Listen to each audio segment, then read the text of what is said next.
I just think you've done a fantastic job, and we're going to go around the room. We'll go quickly, but we're going to go around the room, and we'll start with Pete, and you'll tell us about some of the achievements. And some of you have achievements that are so big, I don't want you to go through the whole thing because we're not done.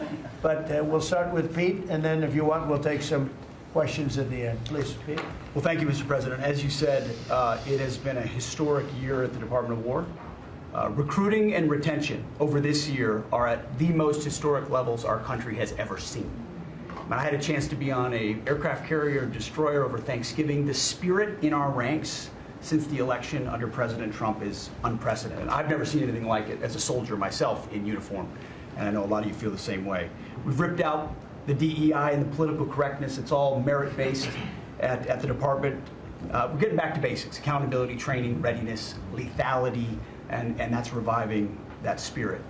And Mr. President, we're rebuilding the military, historic investments. I just took briefings on the Golden Dome and F-47, next generation capabilities that are going to make sure that for generations to come, America has the most powerful, most capable, most lethal military in the world, which you have rebuilt once and we're rebuilding again.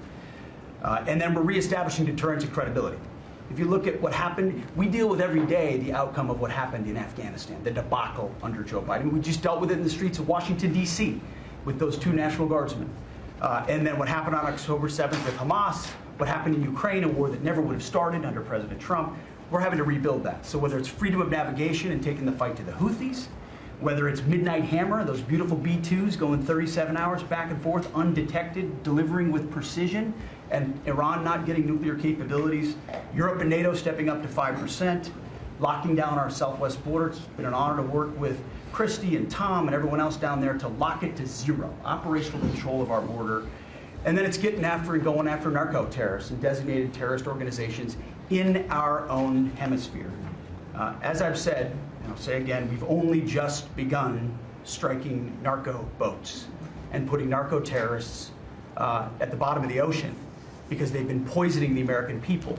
And Joe Biden tried to approach it with kid gloves and allowed them to come across the border. Cartels take over community, 20 million people, hundreds of thousands of Americans poisoned. And President Trump said, no, we're taking the gloves off. We're taking the fight to these designated terror organizations, and it's exactly what we're doing. So we're stopping the drugs, we're striking the boats, we're defeating narco-terrorists, and we're standing... And you may say one thing, that drugs coming in through the sea by sea are down 91%. And I don't know who the 9% is. I'm not sure either, sir. But down 91% by sea. We've had a bit of a pause because it's hard to find boats to strike right now, which is the entire point, right? Deterrence has to matter, not arrest and hand over and then do it again, the rinse and repeat approach of previous administrations. This is meant to get after that approach. And I will just end by saying, as President Trump always has our back, we always have the back of our commanders who are making decisions in difficult situations, and we do in this case and all these strikes.